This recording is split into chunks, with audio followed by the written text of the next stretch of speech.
And the winner is Joe Biden. Joseph R. Biden Jr., the 46th president of these United States. Oh, I got to switch. There we go. Now me and Richard look like we're looking at each other instead of weird shit. Okay, I'm Rob Ville. I'm Rich Herman, and it's Taco Tuesday, motherfucker. Yes, this is a special edition, Taco Tuesday. I don't know why I just said that because it's not a Taco Tuesday edition. I'm going out of town tomorrow afternoon on vacation / birthday extravaganza trip to Vegas. So instead of not doing a show this week, we decided to do it a day early. So me and Rich are here, and of course, we'll bring in Eddie, who is playing a Call of Duty fucking Warzone tournament. So there's all types of noise in the background. So he'll be muting himself here and there. Eddie's still in Washington D.C., where it is rather quiet. He says, "Is that correct, Eddie?" It's super quiet. You'd be surprised how normal it is. Well, not really, because if you paid attention to as the results came in, and the amount of people in DC that voted for Biden opposed to Trump, it was quite significant. So they're probably happy because everything's back to normal, just like now that the hype of the election has kind of died down. Sort of, because we are sitting here 1 week past the election day. A winner has been declared by the AP, by CNN, by every other media outlet. Just about everybody. But Fox News Edition Desk called it. Fox News. Yes, Fox News called it. So basically, everybody has called it, but Trump himself. The funny thing is it's kind of funny. It's hilarious. It's kind of funny. We're leaving. To be fair, Arne Michigan is who runs the Fox News Decision Desk, is a liberal anti-Trumper. Okay. We're gonna start off real quick with a couple videos. Which one do you want to play first? Hit him with the Biden. First, we're gonna give you a little flavor just to set the tone. All right. What we're doing now. All right, guys. Here we go. A couple videos today for you. We'll save the other one for later. Save the other one for later.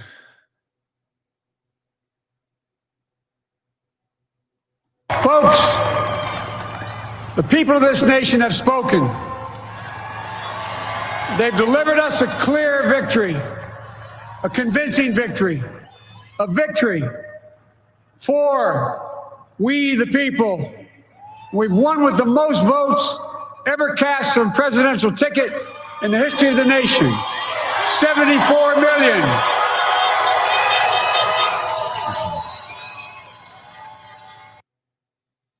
So it felt good on the inside. Not gonna lie to you guys. It's just kind of warm and fuzzies. Like, holy shit, someone competent and halfway decent might be back in the White House soon. I just wanted, after 4 years of fucking garbage dumpster fires, I wanted to dumpster fires. I don't know, it's almost like Back to the Future, like we're here again, and it just fucking feels so familiar and so much more comfortable than living in the thing about it though is the most people ever voted in an election. Yes. The Joe Biden was voted for more than anybody in the history of being a candidate of anything. Yes. Besides like American Idol. But it should also be noted that Donald Trump was second all time. That's what I was getting to. Yeah, we're gonna have to do. While 74 million Americans are looking for a new day, so to speak, a new era. There are 70 million people that are content with how everything has been for the past 4 years. Yep, that was me sighing onto the microphone. That's why you're supposed to have the popper stopper on there. Well, Dennis, I forget his last name.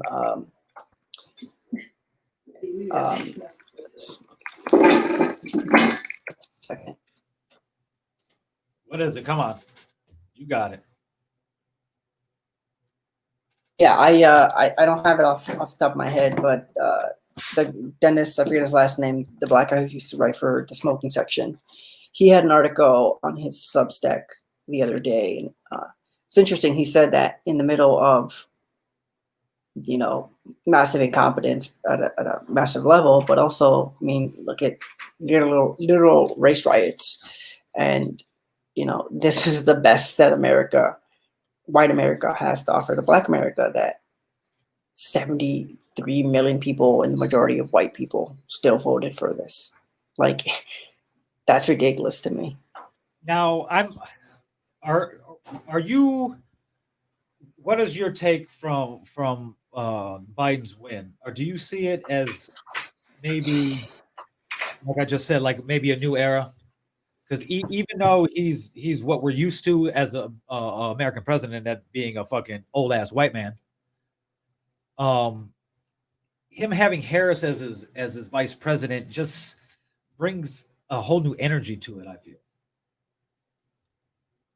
She was a very ballsy choice.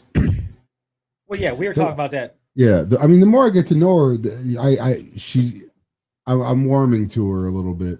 I like her as a politician. I like that pit bull in her. I don't like some of her, criminal justice background. And I mean, yeah, it was sketchy, but when you got to look at it like this. She did the job she was hired to do very well. So she did. Well, I'm in the forgiveness stage, but there's other people. Like, I've got friends. They still haven't even forgiven Joe for the crime bill, much less Kamala for prosecuting under the crime bill. Yeah. Like, they have a real problem with that. And I mean, if you're in a minority community in the 80s and 90s, you had friends and family go away. Yeah. Football numbers still gone. You know what I'm saying? Like, I've got friends that are still gone today from the 80s. So I can understand why they would be upset at that. But my big thing to them is, well, let's get Joe to fix it now. Now he's got a chance to put some criminal justice reform through. He can't undo what he did, but he could stop it, can make it better moving forward. And that's one of the things he's definitely been preaching. And it's one of the things I'm bought in on him for. And if he doesn't deliver, it's one of the things I will sit here and cook his ass about, most definitely. Yeah, everybody was like, well, what are you going to do now? So how's your show going to be? It's just going to be a Biden love fest? No, it's not at all. Like, we're going to hold him to the exact same motherfucking, I'm talking just as much shit about him as I did this motherfucker. Yeah, do we get to retire this today? On Inauguration Day. Because he's still the Cheeto in chief. 70 more days of Cheeto in chief. He's still the Cheeto in chief. Let's see what Eddie has popping up here. Eddie's real good with the links. What's coming in? Yeah, so this is the article from David Dennis, Smoking Section, and it's basically entitled "Why Allyship Has Maxed Out." He talks about, at some point in the year, we felt like we had allies. We had a summer of white people requesting book suggestions, marching in the streets. This is the most they had to give, and it still resulted in the majority of white people choosing to keep Donald Trump in office. All right. This is the white allyship ceiling. In the most dire times, the best they have for us is a situation in which a minority of white people do the minimum of voting against Donald Trump, while the rest of us transform America. For some, this is disheartening. For others, it's a simple confirmation of what we knew all along. For everyone, this is a benchmark for the limits of what we can hope for from whiteness. Pretty compelling stuff. I try not to pigeonhole all Trump supporters. I do. Because I know everybody's got their own reasons for voting for him and supporting him, and not everybody's as like frothing at the mouth, rabid about it as some others are. Yeah, and I had this conversation the other day. The problem that I have though is like, you might not be racist, but like it wasn't a deal breaker for you. You might not be corrupt, but it wasn't a deal breaker for you. And, I had this conversation too. A lot of people just vote. There's no analysis, right? Like, a lot of people saw Donald Trump versus Hillary Clinton, said, I hate this bitch, and this guy's going to put money in my pocket. And that is the full extent of their political analysis that they've done. And a lot of people vote for the Republican or the Democrat just because they see the Republican or the Democrat label next to their name. It's as simple as that. I'm going to save this for later, but since we're on it, I'm just going to say it now. I was kind of looking back on my 2020, and I've been right about a lot of shit. Now, I know a lot of people listening to this right now don't want to give me that credit, but that's fine. But I want to say that so you understand where I'm coming from, what I'm about to say, which is this is not going to work. None of this. Like it's not going to end the way you think it's going to end, Trump supporter. You guys. No, it's gotta very rare. stop. Very Like, rarely has these legal things recount are not going changed to work. anything. Everybody's like, well, there was a recount in 2000. Yeah, because there was like 700 and some votes separating on motherfuckers. It's ridiculous. It's just. And listen, we all know that was not a full recount. They went out of their way to recount things in certain counties, started making checks. They were playing games the entire way as far as the recount. You want to recount everything. They didn't want to recount Miami. They didn't want to recount the big population centers in a state that was ultimately decided by 537 votes. They played games with recounts, so there's no surprise that the Republicans are playing games with their recounts again. No. You know what? Now might not be a bad time to play the second video. Should we play it? Since we're kind of on that now. Here we go. Let's play this video real quick. Just, you know, since we're talking about the Republicans' positions currently, we're going to take a quick trip down memory lane. Quick trip down memory lane. All right, ready?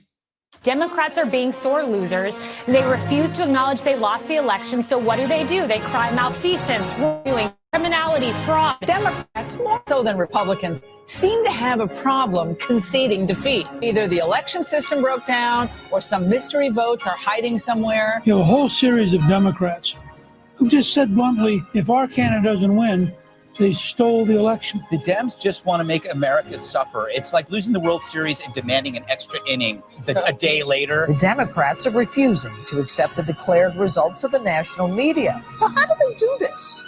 Lo and behold, they find missing ballots. The radical left is attacking the sanctity of our votes, refusing to accept the midterm election results. So what if these were Republicans refusing to concede? Democrats may see how they'll be able in the future to steal elections through lawsuits that they can't win with the voters. Ramping up election conspiracy theories, accusing Republicans of outright stealing the election. Kind of rich. You know what? Sounds sore loserish. So I want to thank Trevor Noah for providing that. That's where we got that from. But I feel like that's some valid perspective. And that really drives home this next point that I want to make to these Trump supporters. And that's when all this unfolds and exactly what I told you is going to happen happens, which is Joe Biden is still the 46th president of the United States. And you're looking around and you're upset and you don't understand what's going on. I want you to think about Fox News. I want you to think about all these conservatives in the media that sent you off, because you have been sent off the last 4 years, maybe longer. And one day that's going to occur, or it's going to click in your head. And I want you to realize that that is exactly what happened to you. And remember that I told you that's what it was.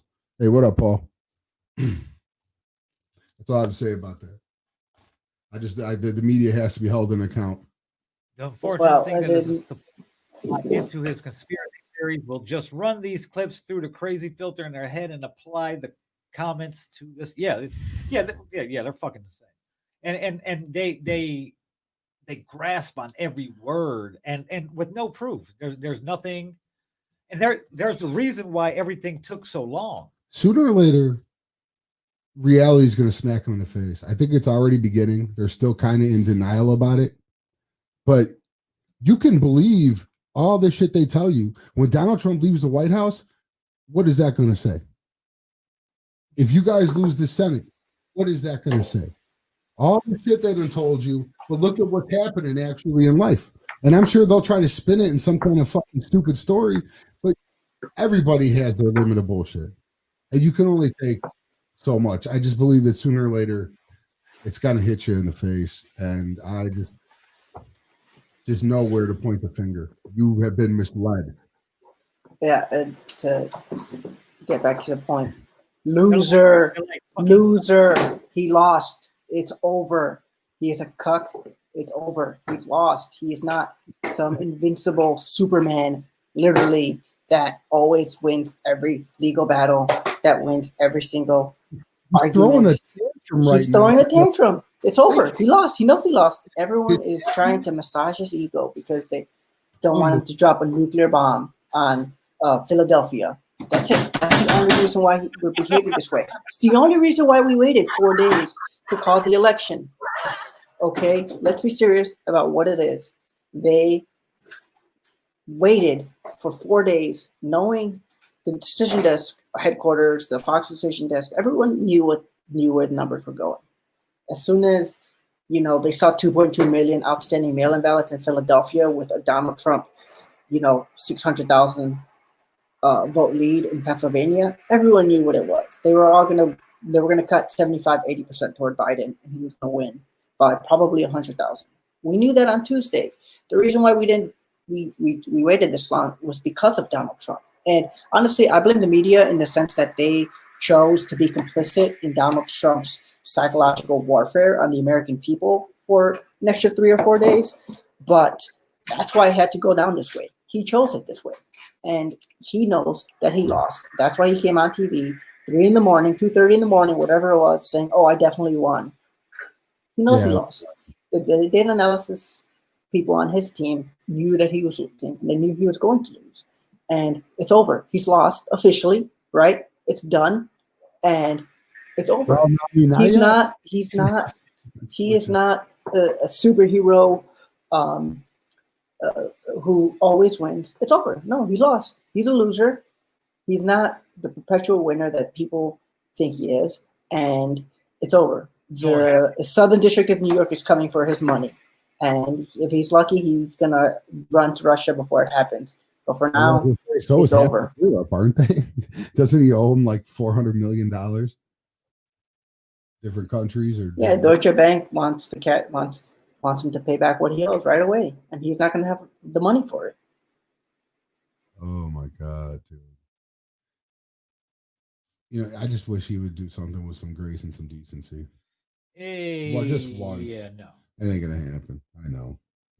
He's got to make everything the ugliest, most foulest, broken thing. Whatever he participates in, he's got to drag it through the mud he's like that. He's like that person that lives with the lie. Even when everybody knows he's lying, he won't. The jig is up, but he's gonna keep tap dancing. Lie till you die. Yeah, lie till you fucking die. It's got to be the number one rule in Trump world. Okay. God damn it, soft breezy day. I wasn't sure how to talk about that. I wasn't sure I really wanted to. It's very unlikely because all the elections are isolated state to state. It would be an obscene move of shifting these people in. There doesn't seem to be any kind of open appetite for it at the state level, which is where it would have to happen. It's not a federal thing. But okay, let me preface what I'm about to say. Okay, go ahead. They're doing these lawsuits. They're looking for this fraud, whatever. Okay, if you find it, cool. Flip the election. If we won bogusly, then fucking take it from us.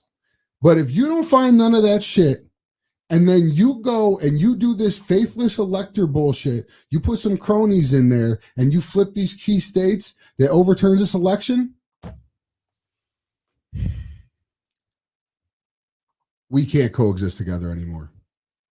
That's a breaking point in my mind. And I don't want to even go too much down that road, but you know what the fuck I mean. Like, it's just, there's nowhere to go from there. It's a wrap for America. And we're just going to have to see what happens.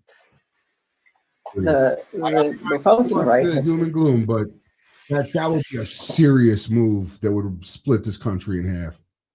Very, really. Not like it wouldn't just be on Facebook, cool guy shit. We'd be out in the streets with it. Ghost to Herman Cain took Eddie's camera away. The ghost to Herman Cain. Let's see. We've got some comments. I heard someone talking about state legislators throwing out the party electors and pointing their own. That's what I was just addressing. Yeah, it is. Yeah, it's yeah, that would be like the dropping a nuclear bomb in the middle of this country, in my opinion, because people just wouldn't be having none of that. yes. California is one of them that's doing away with theirs. Yeah. California says that they're moving toward universal mail-in ballots. They just passed Gavin Newsom just passed a bill to that regard. Well, Eddie, when you put all the bullshit aside, dude, we had record turnout. Like when it comes time for 2022, 2024, why wouldn't you go more in this direction after you get away from all the spin of mindset? Yeah. And on the other side, I mean, from the Republican side, they cheated. You guys got 74 million votes. Like you would think that the increase in voting, if you're selling a good idea to the public, would, let's just say, higher turnout for your party. Bro, if we were cheating, Mitch McConnell will not be in office. Above all, we would have took his fucking scalp. There's just no way around that, dude. He's the one that's got to go. So I don't. And then it was actually a pretty good night for Republicans. So what? We took the presidency and then gave y'all all the other shit. Is that what you're? Yeah. And then in Philadelphia, the big difference is in the suburbs. Biden got 100,000 more votes in the suburbs of Philly than Hillary Clinton did. Yep. And they're not even accusing of any fraud in those counties like Montgomery County and these other ones. And those are the ones that won in the state. Luzerne County, where Allensburg, as we mentioned, I think we previewed it on Tuesday. Those margins got lost in the suburbs, especially among white people in Pennsylvania. We can talk about increased minority vote for Trump. We can talk about all these things, but he lost it among white people in the suburbs of PA, period. Yeah.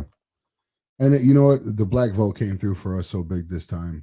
It does need to be noted. And it is really time to get, I don't want to go as far as like, I don't know how to put this. I don't want to say like a pro-black agenda, but we need to get them some help for the issues in their community, dude. Like we really need to follow through. I've heard a lot of complaints from my black friends that, when it's election year where the Democrats are all in their face, hand in hand, buddy, and as soon as we get their vote, we're gone. That's what they think of us. We got to do better than that. So that's going to be one of the things I'm be holding our party to account moving forward to make sure that some things fall in their direction. Hey, shit. It's like I said, it's going to be, the first 2 years could be really just fucking nothing. It all depends what happens in January. Yeah. For anybody out there listening that doesn't know, there's 2 Senate runoffs in Georgia. There's actually 4 open Senate races right now, but we're probably not going to win Alaska. And I guess North Carolina doesn't look too great either. We were going to look up some polling, but we realized that pollsters are fucking idiots. So we didn't. So we're just going to sit here and tell you who's got a chance, and we're going to just hope. So there's 2 Senate races in Georgia that are going to runoffs, and it's David Perdue versus John Ossoff, and Kelly Loeffler versus Raphael Warnock. And that's it. If we take both of those, we get 50. Kamala is the split, and we control the Senate. Maybe. We will control the Senate by numbers, but then assholes like Joe Manchin got on CNN this morning talking about he wouldn't be for giving statehood to D.C. or Puerto Rico. He wouldn't be for court expansion, all the fun stuff. He was scared of his moderate supporters in West Virginia. And Joe Manchin can suck it, because when we get the Senate, he better fucking fall in line and do what he's supposed to do. Or I don't know. I'll have to speak very, very rudely about him way more often. I guess I don't know. I'm not gonna go down there and do nothing to him, but fucking Joe Manchin, don't be a pussy. We got to get this shit done. Joe Schmo's back. Joe, what is popping in Ukraine? The average household income in Ukraine is $389. Is that a year? No, per month. Per month? Oh shit! Hey, we're learning today. I spend more than that. On now, is it dollars? Backwoods in a month. Or what is it? What is their currency? Because what $389 could be like 8,000 rubles a month. There's probably a bunch of different color rocks in Ukraine. I bet you ball off $400 a week, bro. I bet you. It sounds like it. I bet you. It's probably like Thailand, where you could just bring like 20 grand and live like a billionaire for 18 months. Okay. Anyways, I don't know. Where else you want to go? Shit. Yes, broken down to the dollars, he says. Holy shit. Man, I spend more than $389 a month in backwoods. This person in the comments just said NC conceded. The state or the Senate race? Did the state go for Trump? Is that something that just broke? I don't know. I don't think so. Joe, are you drunk? Are you on here with this again? How many times we got to do that same dance? He's talking about. One of the guys just came out and admitted he was told to lie. Cunningham just conceded to Tillis, North Carolina. Okay, the Senate race. Ed, you want to talk to Joe about Ukraine? I don't really feel like doing that right now. You want to handle that? Talk to me. Our president's son took $83,000 per month. It's cool. I guess they're all crooks. Yes, they are all crooks, all of them. But also, he took $83,000 per month when Joe Biden was not the president, which is a big difference. And it was also from a whole nother company, not the one everybody thinks it is. The bigger problem is not unqualified people making money off their name. I guess apparently that's the issue. The bigger problem is what do you get this money for, right? Do you just get it just because your last name happens to be Biden? Probably. It is without a doubt a standard practice of intelligence operation groups all over the world to target people related to family members of influential politicians and to give them money to entice them. There's nothing necessarily nefarious about it. It's standard operating procedure. Problem. Biden into a Russian agent. No.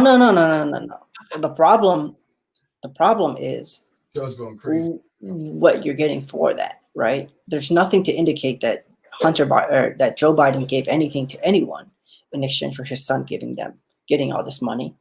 Whether or not it's right or wrong, I'll agree with you. It's wrong. He should give the money back and lock him up. But there's nothing illegal about it versus the massive illegality that's being conducted on the White House grounds by Jared Kushner and Ivanka Trump. Jared Kushner got $500 million from the UAE when nobody would give him any money. And it just so happened to come right after the end of the election. UAE. Interesting.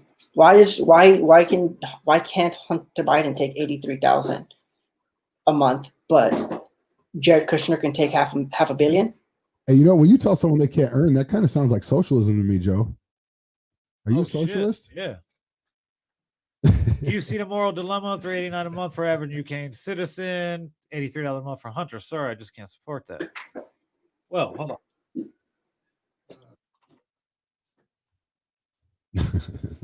Talk amongst yourself. I gotta search for an article.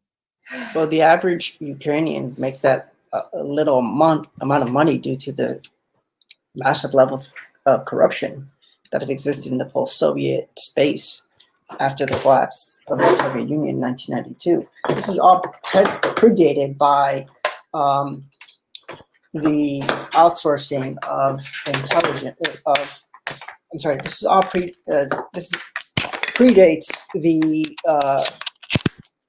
absorption of the Russian intelligence services into the Russian mafia, specifically through the Semyon Mikhailovich organization, the Russian intelligence services and the mob have fused in very specific ways to articulate and push the foreign policy interests of Vladimir Putin, right? When we talk about the mafia, when we talk about for example, or let's use the Mexican mafia, right? The Mexican mafia is a gang that originated in prisons of California and merged into a criminal enterprise outside of the prison system, right? It's different than saying the Italian mafia, which is a loosely organized group of 5 families in New York City specifically. They're running up and down, the Atlantic seaboard and all over the country. This is much different than the Russian mafia, which you cannot work in the Russian mafia without or be related to the Russian mafia without advancing the interests of the Russian state. Whether or not you're Ukrainian who's related to somebody from Russia and also a mobster is misses the point that you can't make illegal money unless you're helping the Russian government. And so that's a big difference between, for example, the Mexican cartels that use the vacuum of power that subjugate the state's corruption for their own purposes versus being the state. And so when you talk about Alexander Levenko or whatever his name is, who was poisoned by the KGB it's crazy. in London, right? This happened because he came he came in front of the cameras. He was the former head of mafia intelligence for the Russian KGB. He went and said, the Russian mafia has taken over the Russian intelligence services, and this is about to be very dangerous. And they poisoned him for it. They killed him for it. So to say that corruption in the Ukraine is comparable to is a serious national security issue is not to say something lightly. It's very serious. You're taking 83,000 a month. I definitely want to hear more about that. But the idea that just because somebody takes 83,000 from a month from somebody is not accurate in the sense that these are threads that intelligence officers use to pursue people, right?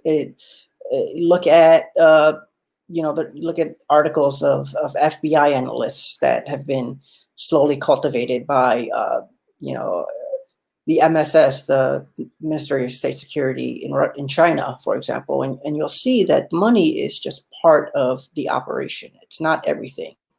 And it's the same thing that, apparently Rudy Giuliani heard that there were,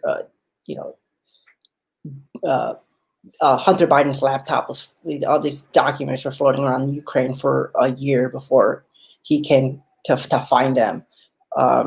And now we find that this whole thing is actually just a complete hoax, right? The guy who found the laptop is legally blind, but he knows for sure is Hunter Biden's laptop. Like, none of this makes sense. It's not supposed to make sense because the goal is to introduce haziness and confusion for the sake of making it harder to actually suss out what the actual intelligence operation is. And in this case, I don't think that there is anything there. People just throw him money because he is who he is. But that doesn't, the bigger issue from a counterintelligence perspective is, what is this money being used for? And what did they get out of it? The Ukrainian, if Burisma got nothing out of Hunter Biden, other than the fact that they put his name on their website, and because he's an idiot and doesn't know anything about energy and he's never been an executive at a top level company, yeah, that's wrong. But that's Burisma's fault, right? Like, nobody is nobody's just going to stick a gun to the head of what was the name of that company? Novartis, the Novartis company. Nobody put a gun to their head and said, hey, pay Michael Cohen all this money to consult now that Donald Trump's been elected. Is that wrong?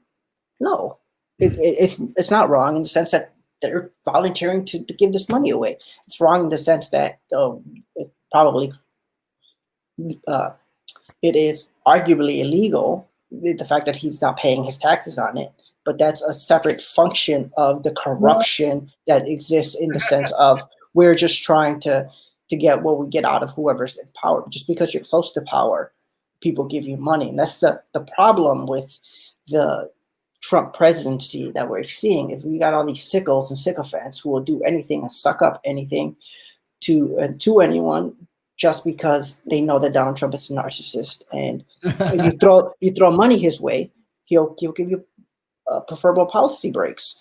So this is the tension of free will versus capitalism versus Man, bro. peddling influence. We said hit him with the Ukraine, and you fucking hit him with Ukraine. Are you guys really gonna sit here and act like there wasn't any voter fraud? Do we have a family that can sing? Exactly. Massive levels of corruption. Why take the money? Why not? I've never turned down $83,000 a month cash, and I don't plan on starting. Yeah. What? So do you really? Well, hold on. Let's get back to Daniel. Daniel said, "Are you guys really going to sit here and act like there wasn't any voter fraud?" We'll come back to that because Joe's question is relevant to what we're talking about, Hunter. I want 3 years of investigations. So you really believe they didn't get anything for their payments to Hunter? What are they going to get? I don't know. Eddie, what are they going to get? He's got nothing to give. He doesn't know anything about the energy business. I'm looking for the article. Access, but I mean, I don't know. Access to what? His dad wasn't in power anymore. So what is it? What are they going to get access for? Exactly. It's somebody with a job. Anyway, now let's go to Daniel says, "Are you guys going to sit here and act like there wasn't any voter fraud?" Why, there might have been some here and there. It's not as widespread as the Republicans like to lead you to believe. I mean, where's the evidence? Show it. Exactly. Everything. I welcome. How many lawsuits did he do last week that have been thrown out already? There's somewhere between 12 and 20. He's already had like 5 tossed. Yeah. So more are coming. Yeah, I'm not. I mean, hey, you want to show me evidence of why? There's also a reason why everybody level of voter fraud. Yeah. I'll take it. Breaking from the oversight committee of the House, I believe. EPA USPS whistleblower completely recanted his allegations of his supervisor tampering with mail-in ballots after being questioned by investigators. Yeah, lying to Congress is illegal. There's no listen, and even if you do find some small cases of voter fraud, okay, then you charge them. So you charge the motherfuckers that committed the fraud, but you're gonna flip the election over it. Not unless it's like it'd have to be like 10,000 ballots. Some means it wasn't a fair election, and you haven't found any. I don't want to hear that shit about it was not a fair election. Let me tell you something. When I want to talk about fair elections, Paul Manafort indicted. Brad Pascal 5150. I'm probably going to be indicted soon. Steve Bannon indicted. When we talk about election fraud, let's talk about the fraud that was Michael Cohen lying to the American people, knowing that he's been, and Paul Manafort knowing that they've been in contact with all sorts of nefarious people who have no interest in American democracy, right? You have all these people who go out of their way to lie about material matters about the election.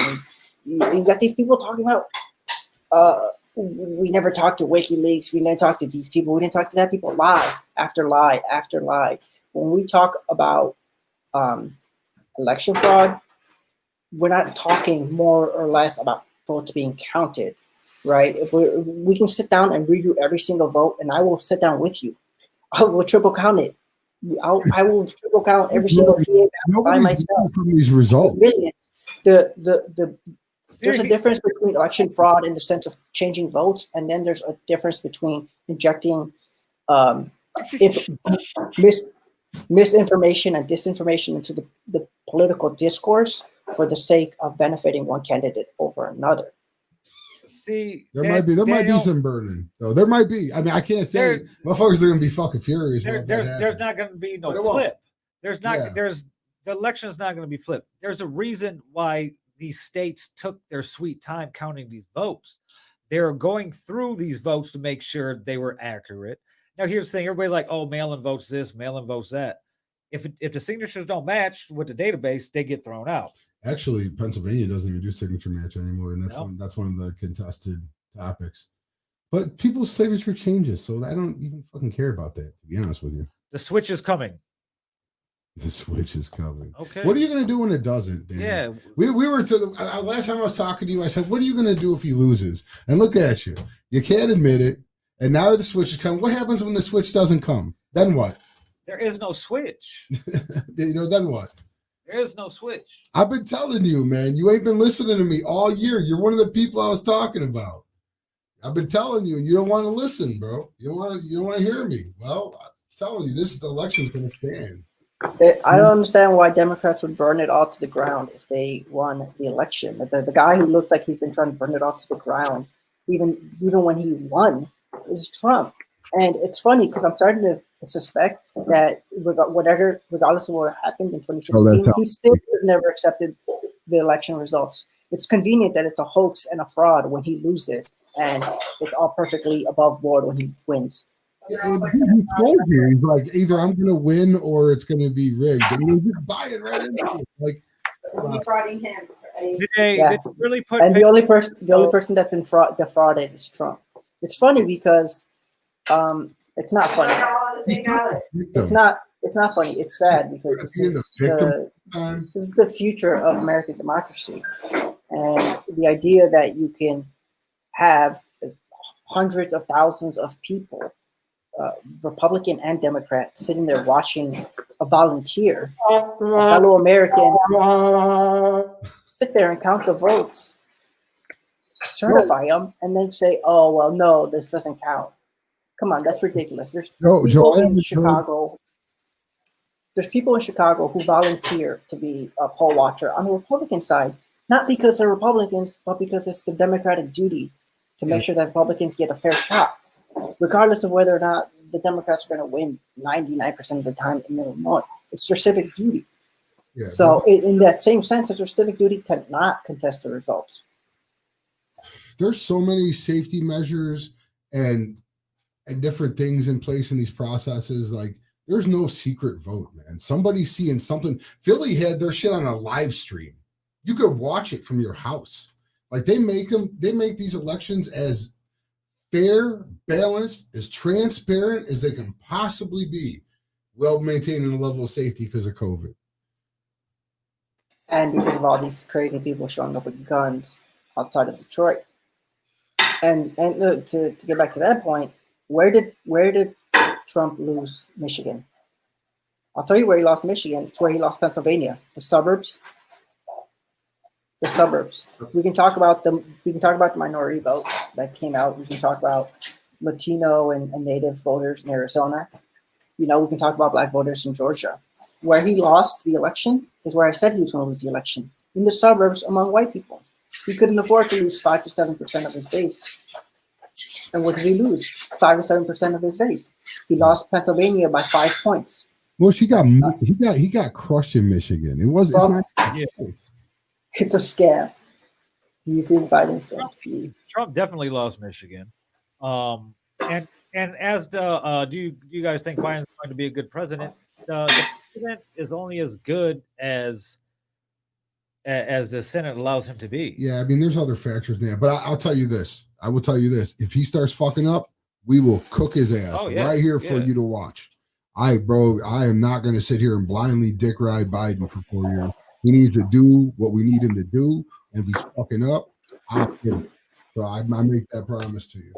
Yeah, Biden's going to be a terrible president. And to what your point with Mitch McConnell and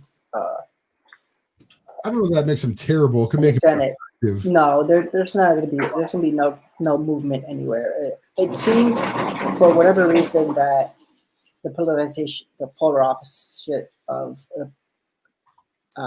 the wedge in politics in America, this gap that we've been talking about, seems that for whatever reason Americans have decided that divided government is the best government, and they've given up on one party rule. or at least giving it the Democrats any rope or any space to enact some of the agenda that they expected Obama to enact in 2008, and he refused to. And so they just assume that that's the Democratic agenda for 2020. I think it's wrong. I think there's a complete misunderstanding of our current political atmosphere, but also, Americans have decided we care about social justice and stuff, but we're not going to raise taxes on anyone. So I think that when you put those together, you see a Joe Biden presidency that's going to be very disappointing to people on the left. Biden is yeah, he is a Republican light, kind of. He's a little too moderate for my taste. I think he's a good stopgap coming from Trump. I think he's a good bridge to ultimately where this country needs to go. And I don't dick ride his agenda. I agree with a lot of his shit, but some shit I think he should go farther, to be honest. Yeah. And I don't know that you're going to like that any more than you like Biden, but I mean, that's how I feel. Thoughts on this? Put this one up. Schmo just said. Thoughts on the Supreme Court upholding Obamacare? Do you have more respect for the integrity today? I'm not crazy surprised by it, to be honest. I was always kind of hoping and expecting that, conservative or liberal, they would still be judges and still work within the framework of law, as they're supposed to. Yeah, it was encouraging, especially when some of these new justices, you haven't really seen a lot from them. But yeah, no, I mean, and nothing's done yet. It could still go the other way, but I thought some of the things they said today were very encouraging for Obamacare. But what are you going to do? Are you going to fuck the country? You're just going to leave motherfuckers, dump a bunch of people off of healthcare? You didn't have a replacement plan? I mean, come on with that. You know what I'm saying? Like, they would have to be legally jammed into a corner, I think, to do that to America. Yeah, it's there's no reason to rip it all apart when there's no plan. We've been waiting 4 years for the plan. Yeah, they don't. It's a great plan, the greatest plan of all plans. It's coming in 2 weeks. I did. Should we pack the killer? Are we still I calling did. for pack I was court? so mad, bro, and like, you guys, I don't know, man. Pack the courts. Who cares? Well, no, it won't matter. Who? You can't pack the courts if you don't have a majority. Yeah. So all this talking about pack the courts and they're gonna defund the police. How? With what Senate majority?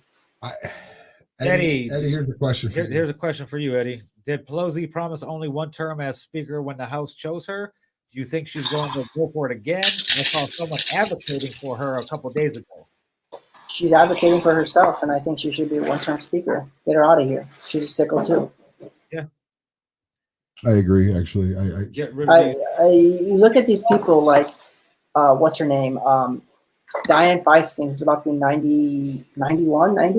And the reason why there's 350 open national or federal Supreme federal judgeships is because they decided, like, oh, we need to work with across the aisle, and we're going to ask the Republicans if they have a problem with any of our candidates that we're going to nominate second term of Obama. And Mitch McConnell just said, yeah, I have a problem with every single one of these. And so they shelved them and just left the positions open. That's the problem with the Democrats. So you want to talk about pack the courts. No, first of all, you can't pack the courts because you don't have the power and the clout to. And second of all, Democrats are idiots. They can't get it together to pack the courts even if they wanted to. Yeah, that's probably true. Speaking of Mitch McConnell, since we'll be retiring the Cheeto-in-Chief picture soon, there will be, we'll have our Biden picture, we'll have something whipped up for that. But I already have our Mitch McConnell picture. So we will be retiring the Cheeto-in-Chief soon as his presidency dwindles down to the end. Crashes and burns like a motherfucker. And the new picture we will go with until we get a Biden one. is Mitch McConnell turkey. The turkey neck. Look at his fucking balls on his neck. Fuck you, Gobble, Mitch gobble, McConnell. gobble, gobble, gobble. Oh God, I've never fucking wanted to defend the Second Amendment so bad because I know you can shoot turkeys.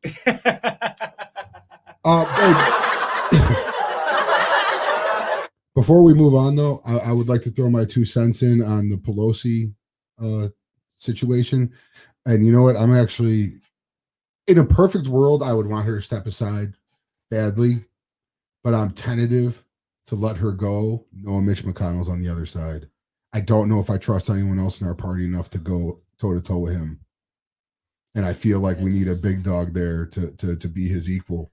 If we put in some new speaker and Mitch chews him or her the fuck up, that's bad news for us. So strategically, I might actually be leaning, as long as Mitch is there, let's get Mitch out. Then we kick out Nancy too. They all go. But I feel like we need our nuke if they're going to have their nuke. Yeah, I mean, got a point. Yeah, that's my 2 cents on it. Not a point that I like, but you got one.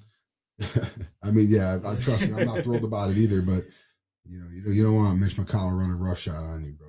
You need your own pit bull out there. So what else are we talking about, people?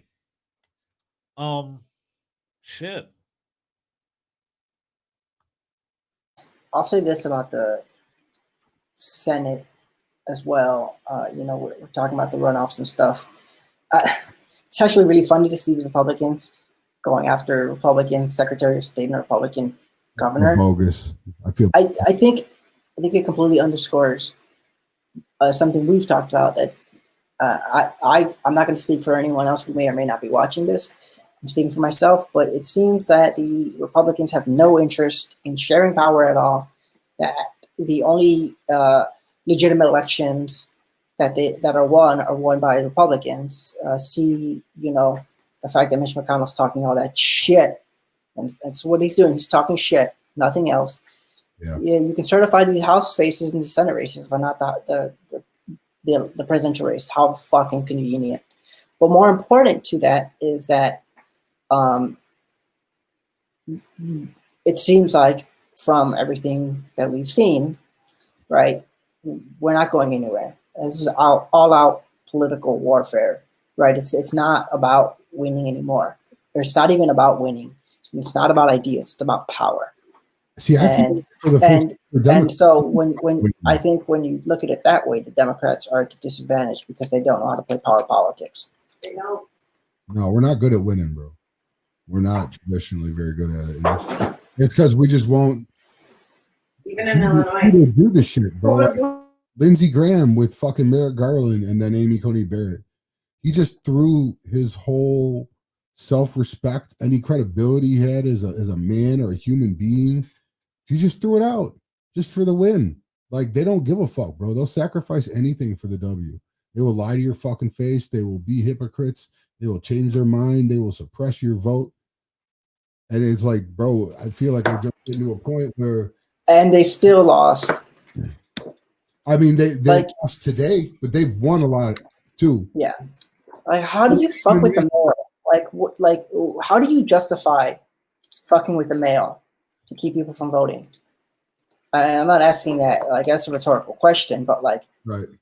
Are you kidding me? Like, we've talked about this before. Like, if you're over here trying to play games with democracy, go straight to jail. Do not collect $200. Like, go fuck yourself. Are you kidding me? This idea that, like, yeah, very blatant. And you know what Breezy just said? I don't know how to compromise. Like, You can't compromise someone else's place when it's. I have Republican friends. I've got Republican friends watching right now, and I want to be able to compromise with them. But with the things that their party has done and is still doing to this day, I don't know. I don't really see a compromise. It's like, it is kind of winner take all. They laid those stakes down. It's like, are we going to not accept those stakes? Are we supposed to take the high ground, just keep getting our ass kicked? You know, it's kind of time to bust back, bro. And more importantly, why should we? You guys lost. Donald Trump's a loser and not Joe Biden. Yeah, but there's more battles. Start in January with the runoffs, bro. Like, this never fucking is going to stop. You know what I'm saying? Like, it's... The parties have adopted traditional gender attributes. Republicans are authoritarian and aggressive. Democrats are always trying to include all the kids and make everyone play fair. Accurate.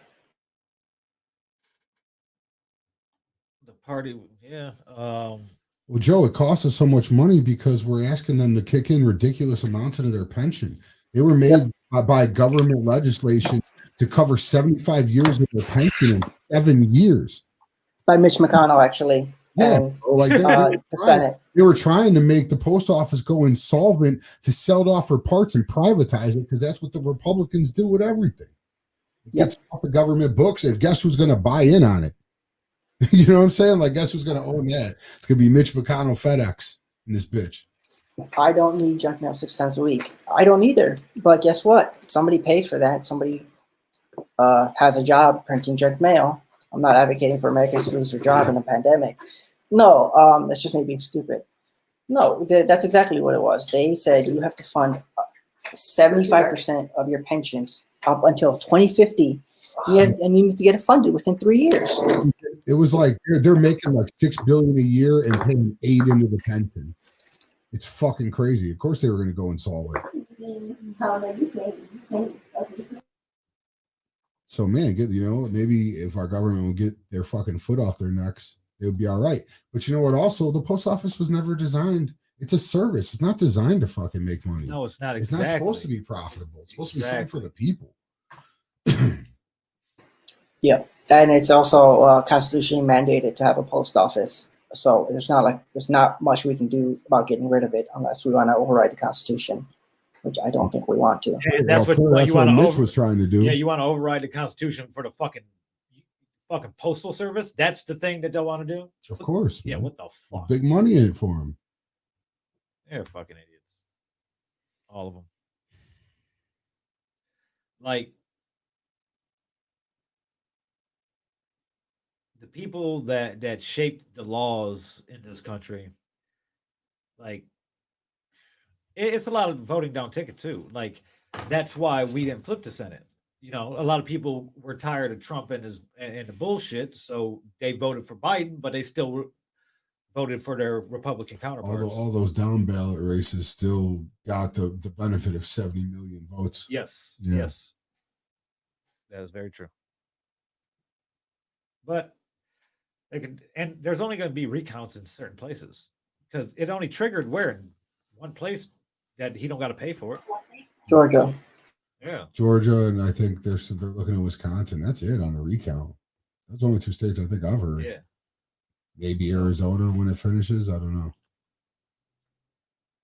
And so far, there's no evidence in any lawsuit that he's filed thus far to constitute any type of voter fraud. They wrote a 85 page, I think it was an affidavit. The specific name of the legal document eludes me at the moment, but I think it was an affidavit about all the different instances. I guess it was like a collection of their lawsuits and all the different irregularities they saw. And Michael Smirkanis read through it, and I listened to the summation, and it was everything we've been hearing. Guys had to stand 12 feet away. Fucking someone's mother's cousin thought they saw something. It's all just goofy, circumstantial, or one-offs. You know, Hearsay type shit. Yeah. It doesn't have any real teeth to it, so I don't know where they're going to get this victory from. The primary legal advisor in the recount efforts is not even a lawyer, but he does have coronavirus. But he does. He does have coronavirus. Campaign is in major debt. I think that's why they're pulling this shit, just to keep pulling in more money. You know what? That brings up a pretty valid point of something I've been pondering on. Joe, I want to ask this to you, and I want to know what you think. All right, now somewhere around midsummer, I know Biden started doing record fundraising, but Trump was not far behind him. They were making shit tons of money. And then the last 60 to 90 days of the campaign, all of a sudden they were fucking broke. Where the fuck did that money go? Did they fleece that fucking campaign fund? I don't know nothing. This is just my sneaking suspicion, just from what I've been seeing. But did they fucking fleece that fucking fund? Anybody? Did anyone else notice how they just suddenly ran the fuck out of money? They did.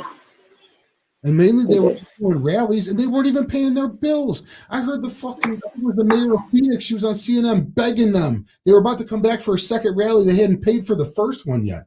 She was begging them to pay their tab. So they weren't even paying these motherfuckers. So where the fuck did that money go? We're talking about hundreds of millions of dollars. I'm sure that there's all types of shit. Oh shit! Kimberly Guilfoyle giving out lap dances. Money. No, they're paying everybody like $50,000 Not only Trump campaign in major debt, fucking Trump himself is in fucking major debt. So that's. Yeah, I don't know. I mean, I don't know nothing, but it just looks real silly to me, man. They had campaign finance fraud. Let's talk about this. Sheldon Alderson, who runs all those casinos in Macau and in Vegas and stuff. Here's an interesting thing. He donated $1 billion, 1B cash to Trump right before the final deadline, October 15th, I believe, the final FEC expenditure deadline before the election. I have a question. Donald Trump is tough on China, right? We've won the trade war with China. How is Sheldon Alderson giving $1 billion, 1 billion, 1B, billion? I will repeat. He gave $1 billion cash to the Trump campaign right before the election because they didn't have money, as Rich so elegantly pointed out. I believe they were up like, what, 300 million to 150 on Biden earlier in the race, earlier in the year. So I have an interesting question. How is it that one of Donald Trump's closest confidential advisors is able to make millions and millions and millions of dollars to the point where he can donate $1 billion to Donald Trump while also still running casinos in China, in Macau, casinos that are notorious for money laundering, right? As Macau is known for. How is it possible that the Chinese government hasn't caught up onto the fact that Sheldon Alderson is doing all this business in their backyard, basically, at the same time as the fact that Donald Trump is quote unquote winning the trade war with China? That doesn't add up. That doesn't add up at all. Why would it? Yeah, I mean, apparently, I don't know, man. There's some of these guys, the level they're at, they got money and business everywhere. And it's just all over the globe, bro. So it's like, I don't know. I don't know if they're making any of it. I don't know what goes on over there. Joe, what article are you talking about? Can I bring something funny up? I want to see some funny shit. You ready for the funny shit? Hit him. Eddie, you ready for the funny shit? Let's go. I'm trying to find it.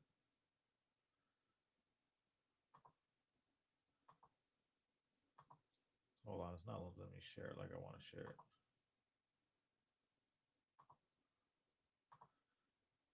It's a picture. It is a picture, but it's a secret picture. It's a secret picture that we're gonna have to come back to because we're gonna tell you how cool the picture is, but you can't actually see it. Yes. Somehow that just increased our viewership. Yep. Carry on, guys. Eddie, tell them about Ukraine some more. Oh yeah, Ukraine. No, it's interesting though because, like I said, we've seen these associates of the Donald Trump campaign be involved in all of these business. You remember Michael Cohen actually channel attempted to sell himself as a back channel to Donald Trump campaign. They paid him almost $500,000. Yeah, you remember that, and it's funny because they said that, or between him and Petro Poroshenko, who obviously lost the election, and then Trump was trying to shake the new president down. But it's interesting that the Ukrainians said that the whole thing they had an understanding, but the Ukrainians apparently said that, quote, it felt very shady to them, or something about it being super shady, and how they didn't want to do it because they felt that it was just like not above board. And so it's interesting to me because, like, one, how shady does something have to be too shady for the Ukrainians? But two, the plan, right? The plan that he was being paid to promote, $500,000 from the Ukrainians, is the exact same plan that Paul Manafort and Mike Flynn and Roger Stone and others were pursuing in 2016, which was to give Crimea to the Russian government, or let them lease it for 50 years. And that way that would resolve the tensions between Russia and Ukraine caused by Ukraine invading Crimea after the Maidan, when the Ukrainian president got overthrown for pivoting toward Russia away from the EU. So it's interesting. All these people get paid all this money, and it always seems to benefit Russia in one way or the other, even when it's through Ukraine, right? But it's just funny, like that plan, that move was too shady, even for the Ukrainians. I should tell you something about just how shady that is. You know way too much about Ukraine, bro. I do. That's got nothing to do with the election, but it's just funny. So are they going to call? When are they calling Arizona? Is that coming soon? Yeah. No one knows. Well, I mean, we hope. There can't be that much left. I really want that to You'd go. be surprised. Yeah. Not anymore. I am beyond surprising. Well, does it matter? You know, if there was one picture as Trump's presidency is coming to an end that would summarize his whole fucking 4 years, you want to know what it would look like? Let's see it. It would look like this. I don't see the dildo store in the back. I couldn't find a wide enough shot. Dude, has anyone done more damage to their reputation than fucking Rudy through this whole thing? Rudy Giuliani, I mean, Stephen Miller doesn't have a reputation to destroy or a soul. After 9/11, he was America's mayor. Remember? Like, now people, and now he's just a bag of shit. He was about to fuck a 15-year-old on Borat. For the people that are watching that don't know about this picture, Trump, his campaign was going to have a press conference at the Four Seasons. Well, this is not what they were expecting when they pulled up here. Like, did anybody look at like Google Maps and or Apple Maps and be like, this ain't a hotel, guys? I don't think it's in this side of town. Bro, at Four Seasons Landscaping took the meeting or set the appointment. Fuck yeah. Why wouldn't they? Like, yeah, come on. How much do you think they paid to post those? How much do you think they paid to rent that speaker and post those photos that say Trump 2020 on the garage? 10 G's? 15 G's? It's fire. Let's go. That's crazy. We'll just pull up in front of somewhere nice looking and do it on the sidewalk. Like, I would have never did this. Yeah, that's I would have kept on driving by. Yep. Well, we're going to have to go live in a little while because there's some logistical problems that we've encountered and we have to backtrack somewhere else. But no, they went with it. And there was old man Rudy fucking spitting his bullshit. He's like the poster child of causing damage inadvertently. I need to know how to pop it. Rudy Giuliani doesn't deserve the reputation that I don't think that Rudy Giuliani truly deserves the reputation that he had as America's mayor. I mean, in the sense that, you know, like, when 9/11 happened, right place at the right time. When 9/11 happened, exactly. When 9/11 happened, New York City had already voted 2 months earlier for a new mayor. He was on his way out. Like, okay, was he useful? Did he help? Was he a comforting figure? Sure, I'll give him that. But he didn't do it. He was on his way out. Well, Oh, fair or Joe, unfair? calm down, Joe. Calm down. Using Joe Roger just says- know your side. I want to point that out because we always talk about Rudy Giuliani and we never talk about the myth building of the Rudy Giuliani on 9/11. Yeah. Well, it's like a lifetime ago, and now he's like meeting with Les Parman and that other guy. Yep. And he's on Fox News with all the Ukraine bullshit. Then he pops up with the fucking hard drive and the laptop and the crack pictures and the baby porn. It's all on there with the blind guy. And then then he showed up with the Hunter Biden associate right before the debate. And now he's doing this shit in Pennsylvania outside a landscaping company. It's like, bro, you're trash. You are just straight trash, sir. Oh, and let's not forget the Borat. He tried to The Borat. Like, that no, one is. He probably didn't know how old she was, bro. But I mean, in her 60s, bro. She was 15. It doesn't matter. You're not supposed to be. You're not supposed to be putting your hands down your pants in the back room of laying down on a bedroom while you're being interviewed. Like, what is that?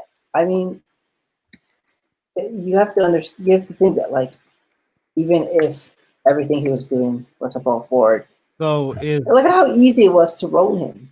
All they had to do was come up with some name like Freedom News USA or some fucking fake bullshit. Patriot sounding newspaper, and there you go.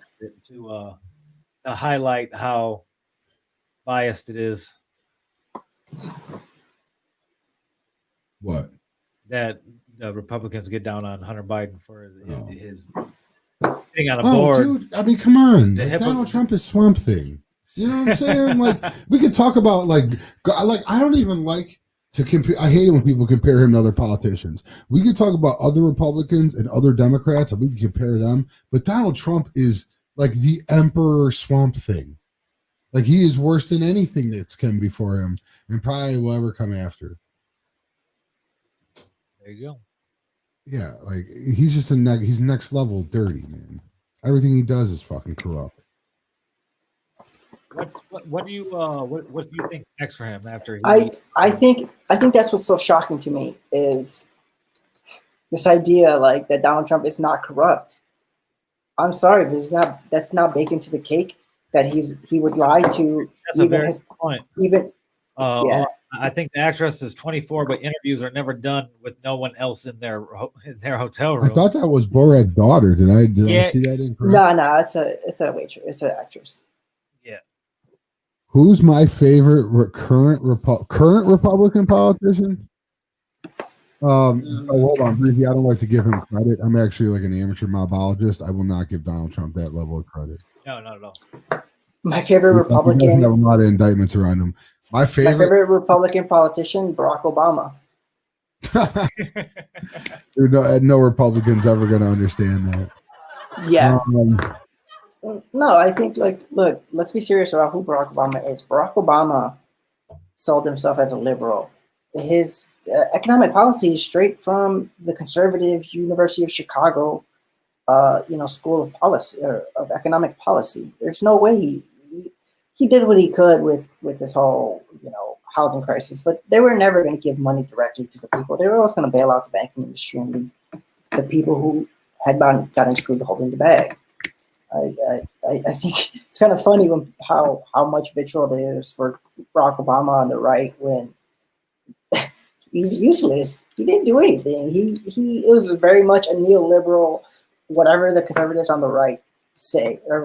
That, when we were talking about Obamacare, right? Obamacare was a massive restriction into the American freedoms. Like, Obamacare was at its core a giveaway to the entire medical insurance industry. We don't have a medical healthcare system. We have a network of health coverage that is overseen by insurance companies. There's a difference between those two. And so when we talk about Obamacare, we're talking about this massive government subsidizing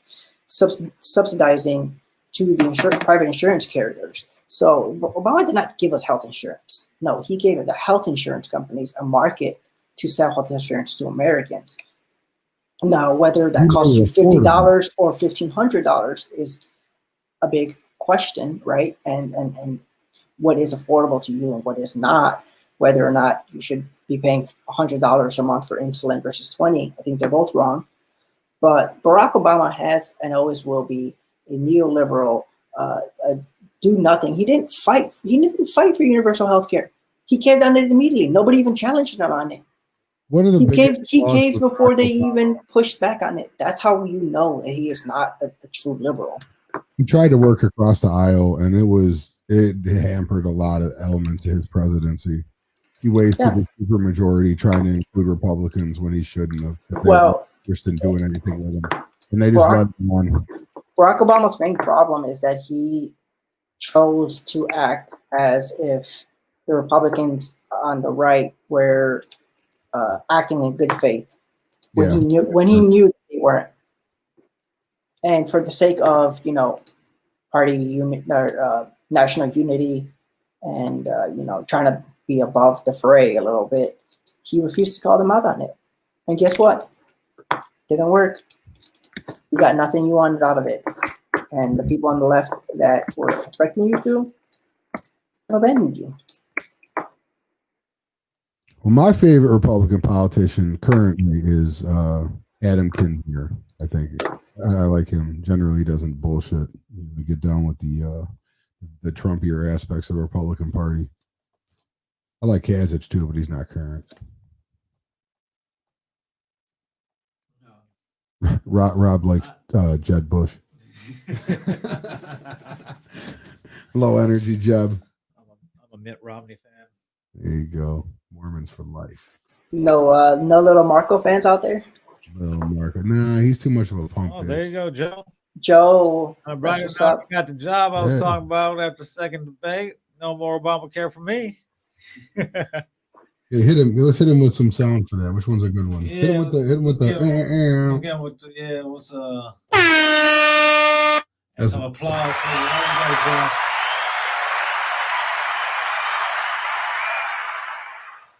you. Joe, I want to like Dan Crenshaw, but he's too Trumpy, man. He just eats up all that shit. Yeah. One of my friends voted for Crenshaw. I want to see a law that makes very much higher out-of-pocket cost illegal as price gouging. You should be able to charge non-insurance more than you from insurance companies for the same thing. That's very true. There's been times where I've been without insurance and I had to spend lots and lots and lots of money on medication. Oh yeah, Obamacare gave me health care, so I'm definitely on the other side of that. It's not a perfect law. It doesn't help that the Republicans gutted some of the subsidizing for it almost immediately, so it was never fully funded. It definitely needs some work, but it's the best thing I believe we've ever had in this country. I mean, I know some people pay more, but there's people like me that weren't insured before Obamacare. And so let's talk about this. Like, what is Medicare and Medicaid? Right? It's government subsidizing of insurance for people above a certain age group or below a certain income level. That's socialism. Yeah. That is 100% socialism. In the same way that it's socialism to have a separate medical system for the VA. We've decided that because these people have served in the military, I mean, don't get me wrong, they're underpaid, they go to fight wars, whatever they do. I'm not saying that, like, I'm not shitting on the military here. We have decided that these people have earned extra protections because of what they have done for the country. And I'm okay with that. I'm 100% with that argument. And I'm not going to sit here and argue with you and say that veterans who, may have been exposed to depleted uranium or Agent Orange or something like that should have to go to Northwestern or some other hospital. It makes sense that they have a separate system specific to their health needs. I get that. And I've worked with the VA. I know exactly what happens when, computers go offline and whole buildings, healthcare systems are offline, and somebody from Congress is calling and saying, yo, we got to get these people their health care back. I am okay with all of that. But what I'm saying is that we have these groups of people that we have decided meet the burden of extra protections, whether they're below income, they're older, they're a veteran, the veterans get to go to school for free if they want to under the GI Bill. These are all these protections that we've decided are okay with, and I'm okay with them being okay. The problem is, like, we want socialism for this group of people, but everyone else who's 25 or 45 has to go on a public exchange somewhere, or has to get it through their job. Hopefully they don't lose their job and there's not a global pandemic going on. It seems obvious that if we're talking about expanding health coverage, then what we're doing is expanding, like we passed Medicare expansion. We're going to subsidize the expansion of Medicare and fold the ACA into that through the states. And people like Mitch McConnell refuse to take the money. They literally, Scott Walker, they literally refuse to take the money and let the healthcare of their people suffer because they don't want the political points of expanding Medicare. So it's not a question of like, well, they're going to socialize medicine. Medicine in America is already socialized. The other side of the argument is, death panels or whatever. Like, medicine is already rationed care. The inherent movement of capitalism, as described by Adam Smith in The Invisible Hand, is that resources are constrained. And the question of what capitalism seeks to address is how we can most efficiently utilize these resources, right? And so we know for a fact, let's say I get hit by a car. You could spend $10 million trying to keep me from dying, and I might still die, right? Doesn't matter how much money you spend on healthcare. Eventually, everyone's going to die. People are going to get cancer. They're going to pass away, like whatever it is. But that's different also than knowing that people are going through to have specific health events. People are going to get older. They're going to have a heart attack. They're going to have a stroke, right? These are things that we can anticipate happening in society on a regular level, and we can allocate resources toward that. We can push people to be healthier. We can make sure that as you get older, you get, you take your one aspirin pill a day, whatever you want to do. So I think that when we talk about socialized healthcare versus non-socialized healthcare, I think it's a complete distraction. It's a way to isolate people on a political level that is actually ignorant of the reality of what is healthcare in America. All right. And Joe, to answer your question, I first met Eddie on Twitter 10 years ago, and he was a walking encyclopedia then. And Joe, to answer to address your previous comment, I don't think the influence of Trump is going away. No. I still see the movement. Like I said, I think he's going to TV after this, and I think he's going to have his little Trump disciples. Going to jail after this. We'll see. Even if they indict him, we'll see. You know how that shit goes. Where's he going to get the money for all the lawyers? I would love Dan Crenshaw in a non-Trump world, but he is fully drinking the Kool-Aid, so I guess he's not. Yeah. So. You see these people, assholes like Mike Pompeo. They think that they can get all the benefits of Trumpism without actually being Trump. And I don't know how coherent that is, just because I don't know. I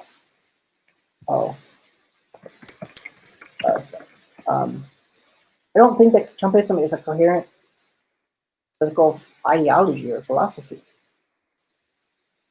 I think that Trump has embraced conservatism as a way to grasp power. I don't think he actually cares. The government can't deliver. Go ahead, Eddie. The government can deliver the mail, and I don't want the government to be in charge of my healthcare. I do want the government to be in charge of making sure that I can get healthcare on a consistent basis. I don't. You go to the doctor. it takes you 45 minutes just to see them. They come and see you for 10 minutes. You go home. They write you a prescription. You go home. That's not healthcare. I would love to have the government mandate, payments to doctors based on levels of health in the country to make sure that people are exercising on a regular basis, to make sure that people are going to do yoga if they have lower back pain instead of just giving them pain pills. I want the government to act as an enforcement mechanism for health without actually being directly involved in the healthcare of the people. They don't need to know, if I need some Viagra, I want to party. They don't need to know that, but they do need to know that, I'm going to go see the doctor on a regular basis. The doctor's not, rushing me in and out the door. These doctors that milk Medicaid because they know it, they see patients 2, 3, 4, 5, 6, 7, 8 in and out the door. They don't help people. The same thing, the same way that these pain doctors don't help people when they're giving them morphine. They know what they're doing. You think these doctors don't know that Oxycontin is addicting? People will 100,000 pills a year. Who needs 100,000 pills? Why? What doctor is seeing 100,000 people's worth of pain? And I'm not saying that there's not specialists, right? I'm not saying that pain specialists aren't a thing, but it's ridiculous to think that the doctors have the ultimate say just because the government has ceded all authority to them as well.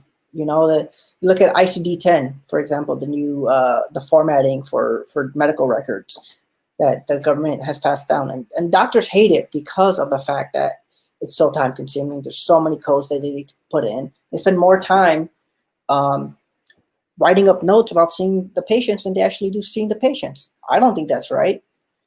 Does that mean that we need to overturn ICD-10 just because the doctors hate it?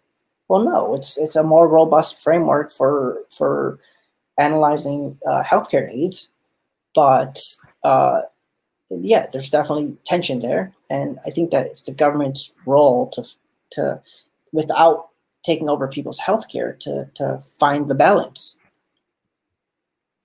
And my mail always gets delivered, so I don't know what you're talking about. Yeah, everything gets to me when it needs to get to me. Shit I want, the shit I don't want, all the same. That's we didn't really have a list today, did we? I mean, we're all kind of on hold here till this election gets all sorted out. We can give you updates on what it is and we can talk about it, but we don't have the breadth of issues that we usually have to pick from. Yeah, other than all the election, and Trump hasn't spazzed as much as I thought he would have, though. It's weird. Yeah, it's quiet. The bills, just as the bills always come on time. Yes. Dennis gave Joe 750 milligram Vicodin for root canal during my teen years. I wish I could sue the guy. What a shame that happened to our generation. Yeah, I know a lot of guys my age that they love them some Vicodin. Dude, I had a friend of mine pass earlier this year. I grew up with him, and he was living down in Florida. They moved down. Yes, Joe, it is. Rich don't want to celebrate prematurely. All right, well, hold on. Well, no, I'm just talking about we got to get. Well, can we get a concession out the motherfucker then? Oh no! We're in the middle of a bunch of fucking lawsuits. You know what I'm saying? Like, motherfuckers aren't even trying to fucking do the transition. You got to do to him what you do to toddlers who are having hissy fits. You just walk away and let them stomp and kick on the floor. I mean, don't get me wrong, Joe. I think it's decided, but it's not over because Trump won't let it end. He's dragging it out with every fucking thing he can think of. He said we will win today on Twitter. Today. We will then. You know what I'm saying? Like, future tense. You think he's just like all coked out in the Oval Office? I don't know what he's doing, man. I don't know. We got to see him tomorrow. He should come out to Veterans Day. Adderalls and shit.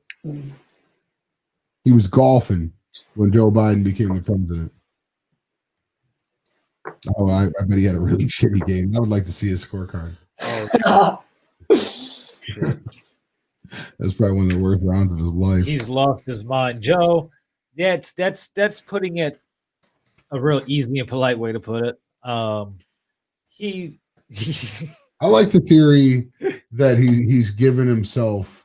I don't want to say a respectable way out, but it is in his mind where he can say he was robbed and he's the victim, like he always paints himself as the victim, and then just stomp off into the sunset, and he'll just claim that for the rest of his life. Yeah, that's what happened. And I think exactly. Well, no. work for that. No, what's going to happen is he's going to turn around and run for office in 2024, right? He's assumed to be the front runner. I assume he's not going to make it that long because he's going to stroke out from all the Big Macs. But he'll be. I think no. What he'll do is he'll 78, 79 by 2024. Yeah, he's 74 now. Okay. He said he's going to threaten, or he's going to dare the Joe Biden Department of Justice to indict a political rival because he's running for office in 2024 and he's Joe Biden's main rival.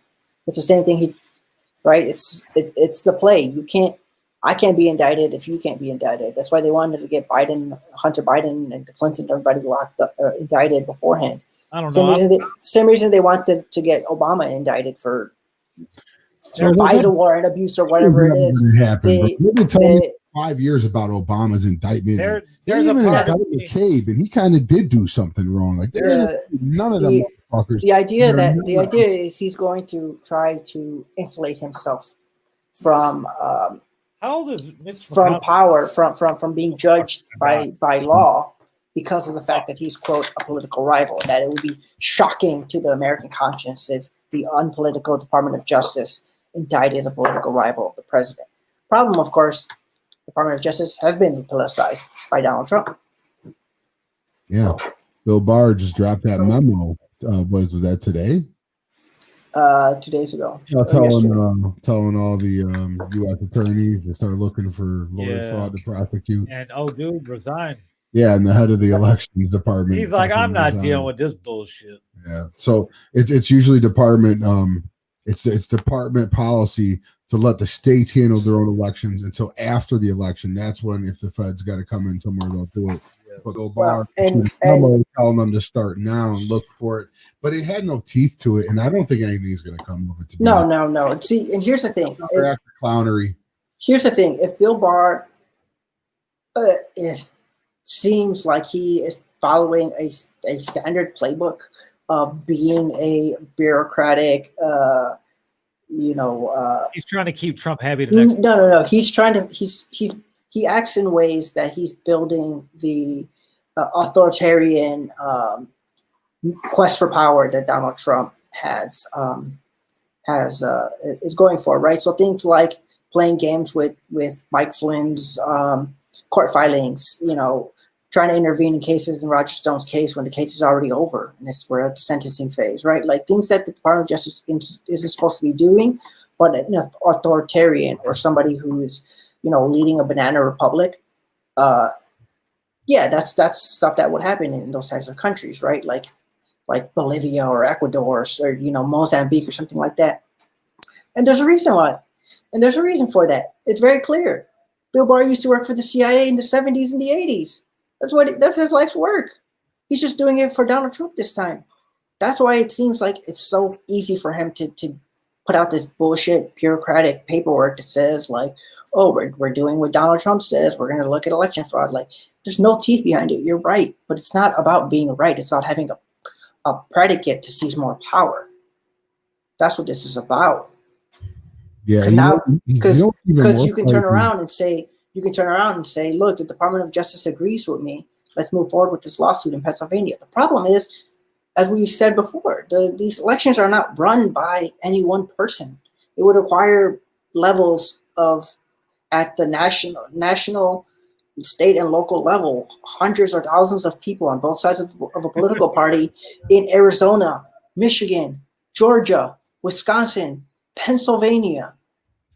All these places would have to be cheating. And what does it say? You would have thousands of people cheating to help Biden win the election? Maybe. Maybe. What does it say when Donald Trump won in 2016? Were they cheating to help Hillary and they just lost because they didn't cheat hard enough? Or are we supposed to infer that Biden or that Trump stole the election in Pennsylvania, Wisconsin, and Michigan in 2016? Like it's not okay for Biden to do the same now. It's just all nonsense, bro. They know what's happening. And that's the beauty of federalism, is that states have lots of rights and they can implement it on their own timeline. It also neutralizes the power of the Department of Justice, thankfully. What's even more frightening is that excuse me, Is that Bill Barr might get fired if there's a second Trump term for not being loyal enough to Trump. Is what the rumors, along with the head of the FBI and the CIA. Yeah, well, he already fired the defense secretary. Mark Esper got canned today in a tweet. Via tweet. The defense secretary, which is wild. You're not loyal enough. His stooges aren't stoogey enough. And then he didn't even name the second in command as interim. He just threw somebody else in there. Yeah. Yeah, there's not going to be a Trump second term. After this is all said and done, and he's dragged out of that motherfucker, kicking and screaming, a part of me really believes that fucking Republican Party is going to be done with him. They're going to move away from him and his rhetoric because how? Like they never voluntarily moved in. He hijacked the party. Exactly, and with him gone, bro, MAGA TV. I'm telling you, that's not true. I don't think that Donald Trump hijacked the party. Donald Trump reflected the GOP party that was already there. Bro, as South Breezy Day said, South Breezy Day said that that Donald Trump hijacked the GOP for power, and that's what he did. Don't get me wrong, but I remember after 2016, people were saying like, "Oh, I think Republicans have to come together and sit down and acknowledge the fact that there is a base of the Republican Party that's just straight up inherently racist." And I'm like, bro, this is news to you? Like, are you kidding me? I think that a lot of party of choice. The Tea Party hijacked it after 2016 or after 2008. Yeah. The party hijacked after 2008. Pure racism. Assholes. They never got anything done. They were the party of no. That's what started the Republicans being the party of no.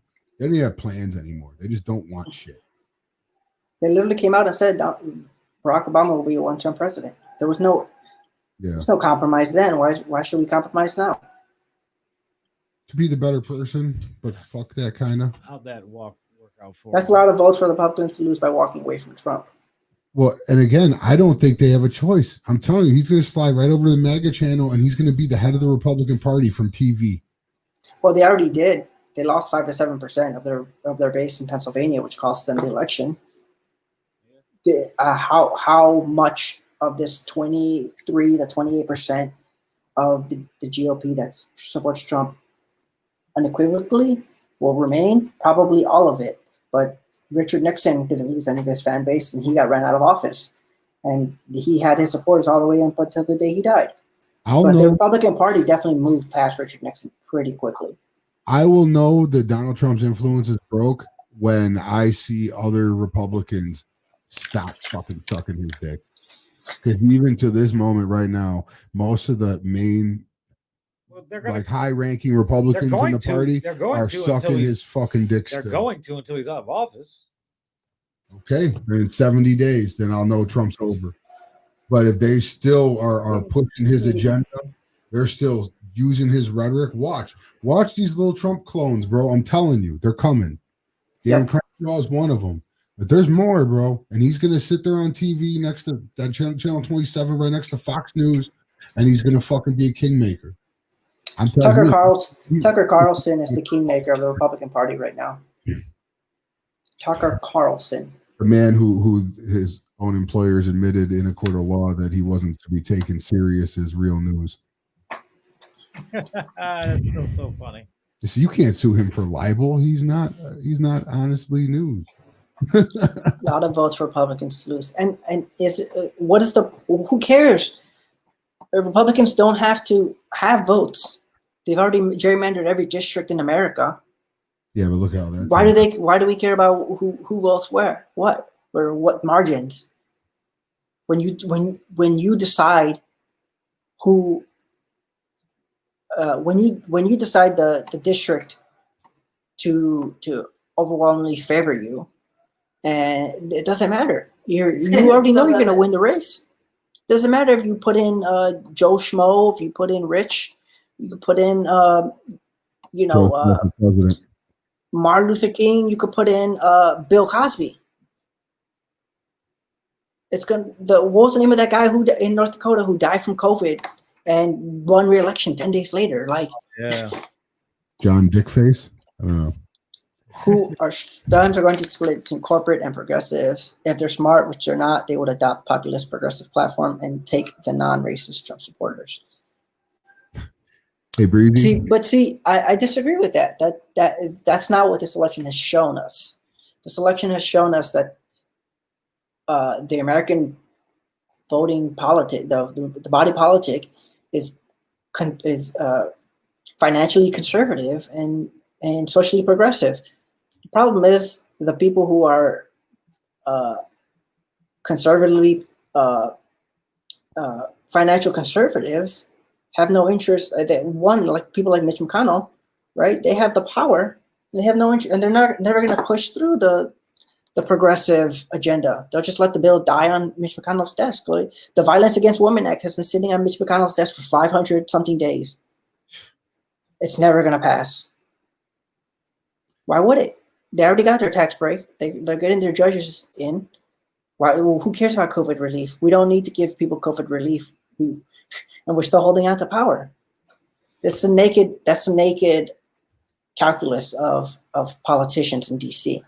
We're holding on to power, and we don't have to give you anything. Even better. Let's work for me to do. There's more money I can spend fundraising and golfing. Breezy, I actually agree with you. That's the next fight. This fight was to stop Trump, stop the bleeding, at least stop the backward slide into making America great again. The next battle is going to be internally in the Democratic Party for the future of the party. And you put it as corporates and progressive. I look at it more as a party establishment, aka some of these old fucks. They need to sit down and get out the way. And once you do that, all that's left in terms of energy and passion is the progressives. So I just think we're going to do an end around and end up taking the party, and that'll probably be a battle that sees itself out more in like 2024. Because I believe Joe Biden's going to be a one-term president by choice. I think he's going to be a one and done, and it's going to be Kamala versus whoever the progressives can put forth at that time for the future of the party. I like Kamala. We'll see who runs against her. If Andrew Yang comes back, you might be hearing a lot of Yang Gang on this show, at least coming from me. I would be willing to give Mayor Pete another look in 4 years, and we'll see who else emerges. But I do feel like that's where the energy is in our party, and I think that's where the future is, and I think Joe Biden's going to be a good bridge to that. But what we need to do is get our messaging in order, because right now the right just thinks we're all a bunch of scumbag socialists, and they don't even know what the fuck that means.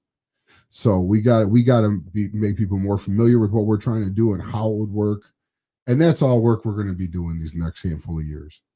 So we'll get what we can now with Biden. And then when it's time to make that move left, I think I'll be diving that way. So we'll see where we go. And I think the other side of it is like how much people, especially younger people, are pissed at the Republican Party. I don't know that Donald Trump is a deal breaker for a lot of people who have voted for the GOP in the past. I think a lot of people will chalk it up to a 4-year term, historical aberration, or something like that.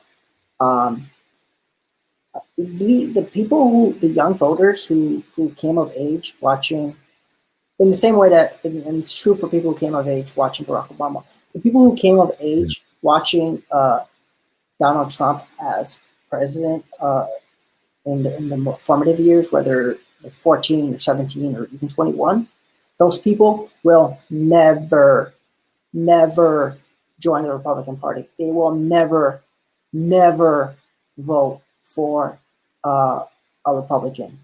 And in the same way that a lot of leftists have said that their disillusionment with politics came from the neoliberal policies that Barack Obama pushed in 2008 through 2016. So I think that when we talk about young, there's energetic conservatives, young conservatives. Yeah, I think that young people are generally the ones that care about politics, are fired up about politics. But I think that overall, that's a historical gap that's going to exist between voters for the next 40 years. Which there's no way that these young liberal kids grew up watching Donald Trump put kids in cages, literally, and they're going to turn around and say, well, yeah, John Kasich, 2025, 26, 24, 28. I'm going to have to consider that one strong and hard. It's not going to happen. And also, this country's demographics are moving away from the Republican Party. Granted, I will give you credit. You guys got the minority vote up a little bit this year. More Latinos, more blacks. We'll see if they hang around after Trump. Yep. But I mean, as far as what the base of the Republican Party is, the country's moving away from that. So that's another thing that doesn't favor you moving forward. What happened in this election with Kamala is there's a lot of young people in the country that are energized to vote now. And even younger ones that weren't old enough to vote in this election will be 18 in the next election. And it's a whole new energy among younger people, younger minority people, when they see, like when Obama won and his second term, like there was a lot of people. You guys probably don't like Charlie Kirk. I don't think very highly of Charlie Kirk at all. If it is the one, there's a couple of Charlies. I like Charlie Dent, I think, but I don't like, or is it Charlie Rose? Shit.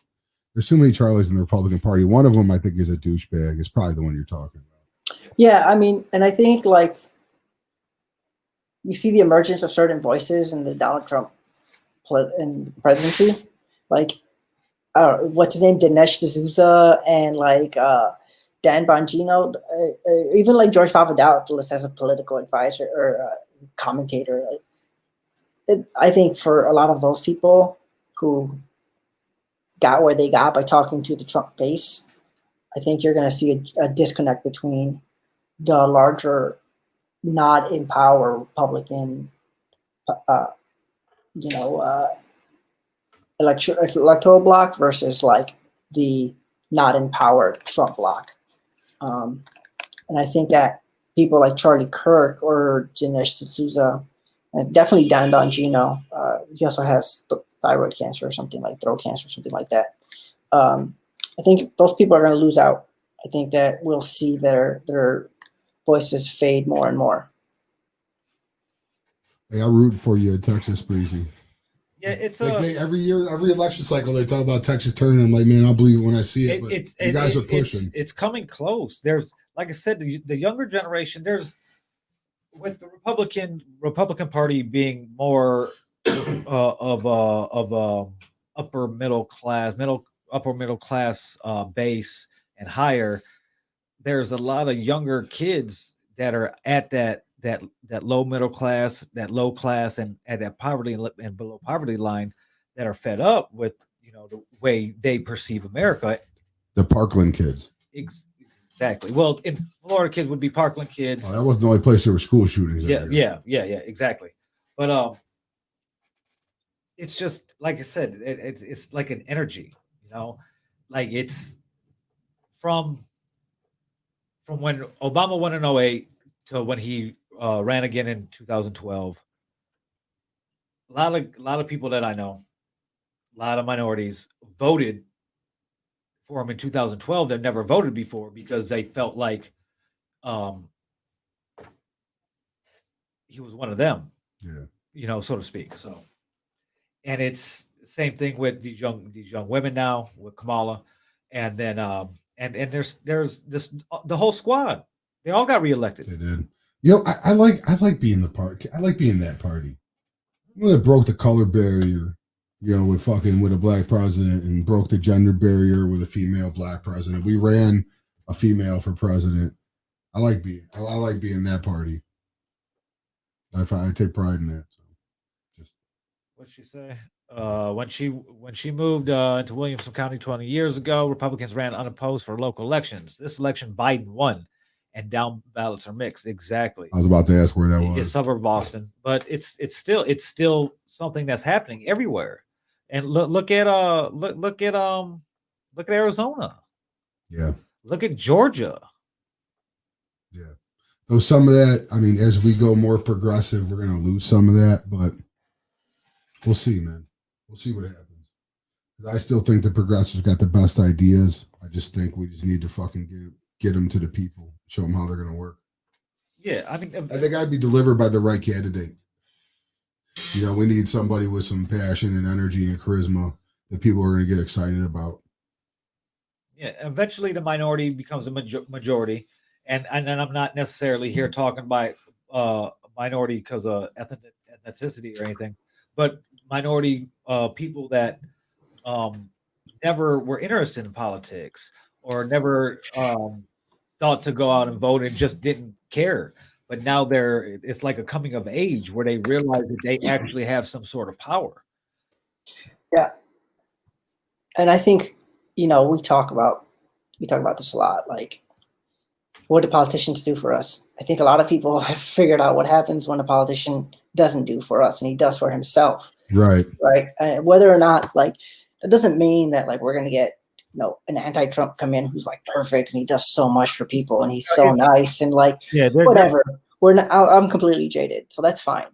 But I think that, like, by showing people, in my personal opinion, what an incompetent president at every level, a morally bankrupt president at that, and a straight up bankrupt president also. I think if people realize, like, standards matter, and we've gotten very complacent letting these politicians lie to us and cheat on their wives and tell us they love Jesus Christ while still, having affairs with gay strippers and all these things. Like, I think we've gotten very comfortable with it, and I think that now people are seeing the effects of that complacency. First to go to Breezy. It's too early for her, I would think. She's got a. I don't want to. This is phrased poorly. She has a very bad image problem, where she has become on the right the face of everything that's wrong with our party. And I like her. I think highly of her, but I've seen people say she's fucking stupid. She doesn't know what she's talking about. Yeah, she's crazy. She's a goofy broad. And it's just, and I understand, like, the right is going to be the right, but just to the level, man, like, she will get no centrist support, no nothing. We have to find a road to cleaning that up, or at least moving the country more in her direction. If Grandpa Joe, to be the lift there. If Grandpa Joe, he has to be a one-term president because he's going to be 70 or 82 years old. Yeah. Like, and going on 86 if he won a second term. If passes the torch down to Kamala, it's her show. But we have 4 years to get to that point. But you could run against Kamala too as a Democrat. Yeah, exactly. Yeah. But we got 4 years to get to that point. It is not true, Breezy. That is correct. Yes. We need to get fucking Cheeto and Chief to fucking pack his toys and go home first. So the two-party system just split from Democratic Party, say the AOC Warren Bernie camp and the Obama camp. It could. It could. If these old fucks aren't going to get out the way, something's got to give sooner or later. I have a feeling, and I've said this to Rick the past 2 weeks, that this election could be the end of the old white man reign on the country, and we could be turning to the tide to, like, I'll say it again, like the new era, something that looks more like our country's demographics. Exactly.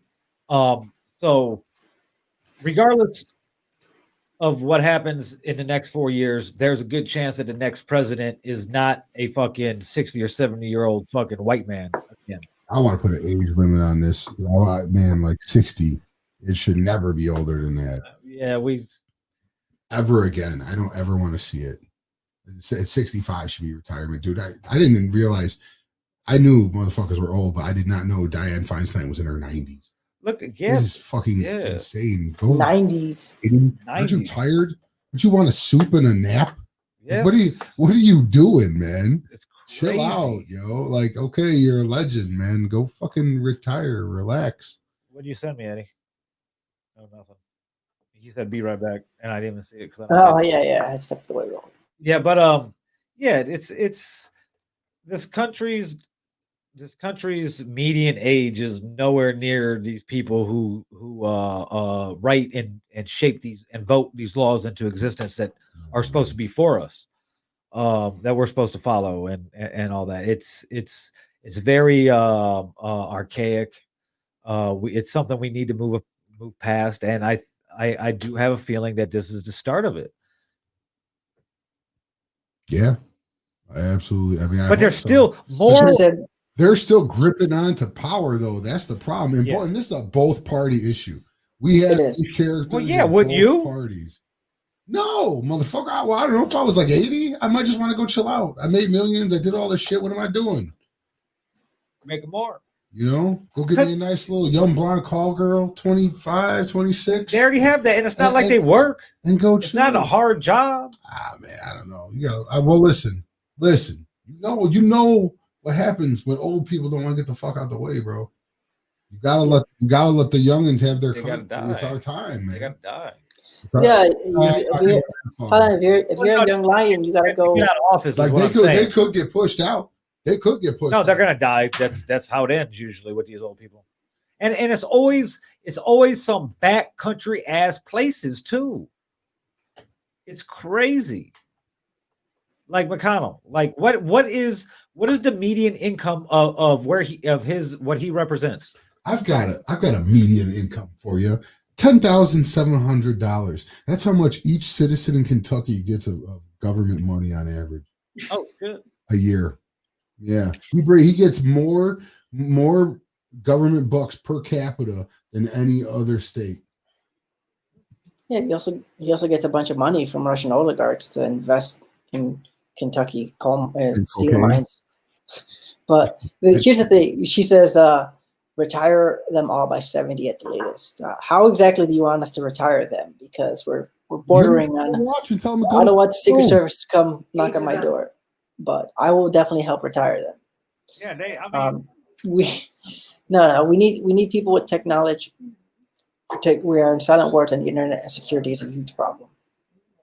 Yeah, Donald Trump says that. I think he's an IT guy. You could hire him. No, hire me. That way, Donald Trump says the only way to get hacked is if you have 100. The person has 197 IQ and 15% of your password. So. Fuck. And it's so crazy because this is all true shit. It's not a bad movie. Someone was asking what was up with Space Force. I don't know nothing about it. Space Force is a great idea. Space Force, I mean, the future of warfare is definitely through space and through cyberspace. I think that, we've talked about this a little bit. How do you reform the political system? There's definitely ways to do it. In South Korea, you have to go to school if you want to be a politician, not to actually you can't just run for office. You have to be schooled in, the history of South Korea, what you're expected to do as a leader. You got to learn finance. You got to learn all these things. You got to learn how to balance the budget. Yeah. So, if you want to be a politician in South Korea, you got to be 35 and born in the country. I'm not saying that that's the best way to do it, but that's a different model. Would you rather somebody like who's trying to think, like Willie Wilson, for example. He's always running for office in Chicago. Good old Willie. And he's just a businessman. Does that mean he's more or less qualified to be a politician? Well, it's a question of what you believe the role of a politician is and what a businessman does in society. The larger question is, who vetted him? He vetted himself. And then the American people have to vet him after the fact at the ballot. And whether or not you agree with Willie Wilson as a candidate, you're right. I kind of think that maybe there is room somewhere to improve the system, if not by making Willie Wilson go to school at 75 years old after he's made billions of dollars to just for him to be able to run. Maybe not. But I'm just saying that there are other mechanisms out there that we could try out for 5 years. If it doesn't work, it doesn't work. But like Right. kind of People are so scared to try things in this country, bro. We've got like some janky, fucked up, sluggish ass systems, and people are just so scared to change they won't try anything else. We get stuck in them. They get terrified into trying anything new and different. Or worse, reform, which means nothing. Yeah. So I would like to take a second, if we're kind of admitting, since we've got Republicans on here conceding for Donald Trump, I do want to say that I want to give an official farewell to one element of Trump's game, and that is his naming abilities. We're losing titles like Space Force, we just mentioned, Operation Warp Speed, and my personal favorite, the Super Duper Missile. Like, thank God we don't have a man in office that would look at me with a serious face on TV and say, this is the Super Duper Missile. I was so fucking embarrassed for America that day. So, fucking farewell. Well, on that note, let's wrap up for this week. We've had our fun. We've had our 2 hours of fun. I need to go pack for Vegas, where maybe I'll run into some people that just got laid off from the Space Force. Maybe you can get a ride. Ain't it? Magic rocket ship. They'll be working the giant drop on the roof of Stratosphere. Well, they won't be working in the coal mines because those jobs are going to be gone once Biden takes office. Those jobs are already on their deathbed, man. He never brought coal back. What? Any troll? Clean coal. Well, fuck it. We'll save it for next week. Yeah. I guess we're out of time. I won't start that spiel. So, yeah, we'll see. Who knows what next week will hold for us? Maybe we will see that President-elect Biden transition team is able to start working because they've been signed off to do so. Or maybe Trump will still be acting like a toddler. Maybe the world will end, or maybe I won't be here because I hit the jackpot in Vegas. Either way, we will be back next Wednesday at 5 o'clock. If you hit the jackpot in Vegas, you're definitely going to get on here just to say I don't need you guys anymore. Now I want to fly you guys out to like some studio that I buy in Vegas. Like, this is where we're doing the show from. That could be fun. But I don't play enough to win that much money. But anyway, guys, thanks for tuning in. Eddie, thanks for tuning in or jumping on as always. You'll be back. You back in Chicago next week? Yes, sir. All right. Safe travel, sir. Yes, sir. I'll see you guys soon. Yes. Peace. All right, guys. You guys go back. Go to YouTube. Like, share, subscribe. Search Villain Radio Network, and you'll see us up there. Like, share, subscribe. You could also go to the White Devils page, like that, invite all your friends to like it. All our old videos are up there. We don't really post on that page, so as you scroll down, it's just our videos, so it's kind of easy to find. Rawvillain.com it's up there right now, but it's getting redesigned to focus more on our creative content that we are putting out for you guys. So next Wednesday, we'll be back. Rich. Peace. Man, I wish I could start fucking playing fuck Donald Trump right now. But at the end of the show, get all fucked up. I had so many good songs I'd play if we could play music on this damn show. All right, guys. We'll talk to you next week.